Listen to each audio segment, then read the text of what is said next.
morning and welcome to A&E TV. Today we have the pleasure of being joined by Mr. Alexander Schmidt, the Regional Brand Director for Vacheron Constantin, one of my favorite brands for watches.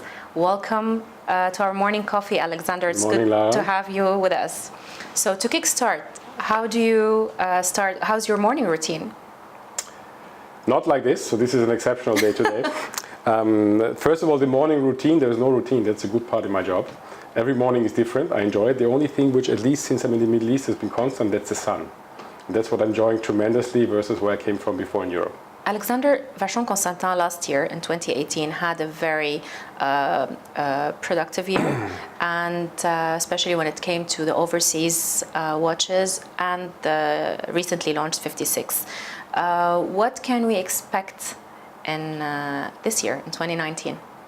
I think you can expect the continuity of what Vacheron Constantin has been doing last year, and actually what we have been doing for the last 264 years. And that's, if you really want, a part of the success and the beauty of Vacheron Constantin, that we have been consistently doing the same thing since our foundation in 1755, and it always comes back to our reason for being. I know you're going to ask me that. But we are 264 years old. It's a great legacy to guard. It's a great legacy, but just the fact that you have been founded in 1755, nobody actually cares about that you are old. It becomes relevant when you can take this heritage, which is unique, which nobody can buy, which you have to live, and make something out of it that is unique. And that is what Vacheron Constantin has been doing since 264 years. And in the end, it means to constantly take your heritage, inspire yourself from the heritage, and inspire yourself and reinvent yourself constantly. That's what we have done with the overseas. That's what we have done with 56. And you can rest assured that what we have done at SIHH 2019 is going exactly in that direction. Alexander, obviously there's a huge competition going on in the market. Tell me, as a brand, what sets you apart from the rest? I don't want to sound like a marketing professional, but I believe, and I'm sure you remember the new claim of Vacheron that we just introduced in 2018 in September, which very much brings to the point what sets us apart. And it's these three words, these four words, one of not many. Because Vacheron Constantin has always been one of not many in the way, in our heritage, in the limitation, the exclusivity that we always have maintained and on purpose kept since our existence, and also in our aesthetics and in our innovation and technicity. And this being one of not many, I think, really sets us apart. And it means we don't follow any trends. We don't create watches that we believe, are needed. Because in the end, a mechanical timepiece, and especially Vacheron Constantin, is not needed by itself. But it's something that people actually only know they need or they love when they see it. True. And this is actually something that I think sets us apart. And also the exclusivity and the uniqueness of Vacheron. What do you consider the brand's biggest achievement in the recent years?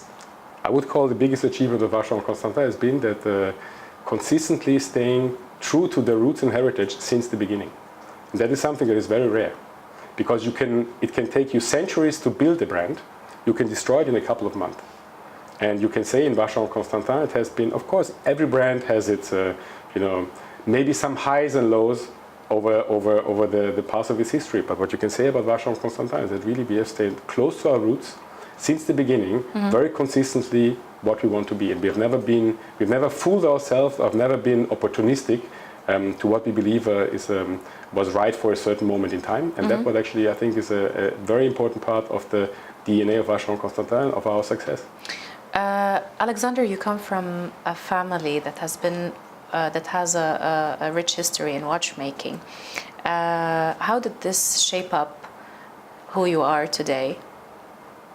I think very much so. So I always say if you're passionate about watches, if you catch this virus, then it doesn't let you go. It continues to spread, and it infests you more and more and more. In my case, it was a very positive infection. It started really when I was young. My family was in watches and jewelry since 3 generations, and as a kid, I used to actually grow up in the business. I worked a couple of years outside the industry because I wanted to see something else, and it was a great learning. But I knew that after 1 year working outside the industry, I knew that eventually I would like to come back. What has been your biggest challenge in growing a brand like Vacheron Constantin in a time where everything is moving so fast, and again, the competition is so hard? I think it's actually a unique opportunity for Vacheron Constantin. Because today, as you mentioned, life cycles become shorter and shorter and shorter. Things become more and more, automated, an overflow of information left and right. In the end, what becomes rarer and rarer and rarer is something that is really made by a person for a person. In the end, the ultimate luxury is that something that somebody, a person, a real person, makes for you. And the beauty of Vacheron Constantin is that that's exactly what we have been doing since 264 years. We can allow ourselves to really create watches which are, as our brand, one of not many. And we see also our clients in the same spirit, people who appreciate that, who are one of not many themselves. And in a time where everything becomes faster and faster and faster, these clients, they crave for something that is made by a person and is there for last. And with the Vacheron Constantin, it's like this. You get a Vacheron Constantin, you love it when you buy it, but the longer you have it, the more you will love it and the more it will be, a part of you.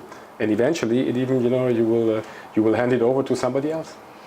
Alexander, we're going to speak a little bit about you now. So, what is your professional motto? Enjoy your time and don't waste it. And what do you still aim to achieve? Actually, to continue to do that and to actually find new challenges and manage to master them every day. Speaking of overseas and speaking of luxury, maybe to many travel is becoming a new mean of luxury. What does travel mean to you? In the end, you can say it's a big part of my life. You see, in the end, sometimes it becomes almost too much. But when you look back of it, I would say I would never miss it, because in the end, it's always unique experiences. What does it add to your character? Again, you asked me in the beginning, what is the routine in your morning or routine in my life? In the end, I can say there is no routine, because traveling is a big part of it, and it's never a routine, and it makes it interesting. You meet interesting people from various ways of life.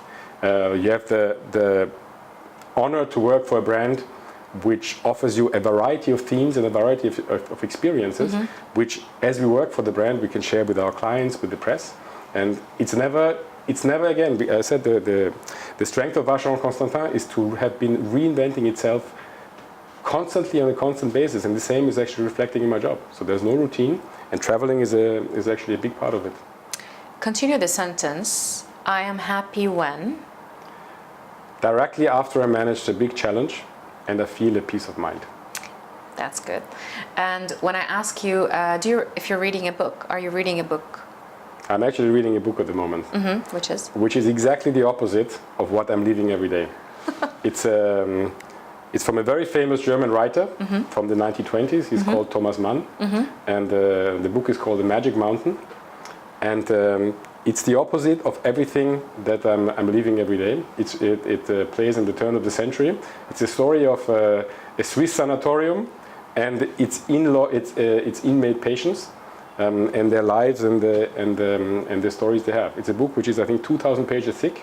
Basically, nothing happens, just explaining the beauty of the landscape and the beauty of the language. And it's so relaxing when you read it that it gives me really peace of mind. If you look at your younger self, if you look back at your younger self, what would you tell yourself? Enjoy your successes and learn from your mistakes. And what would you tell yourself 10 years from now? Hopefully the same. Alexander, what do you say no to? Ignorance and intolerance. And how would you like the world to remember you? With a smile. Alexander, thank you so much for joining us this morning for our morning coffee. It's always a pleasure catching up with you. And thank you very much. All the best for you and Vacheron Constantin.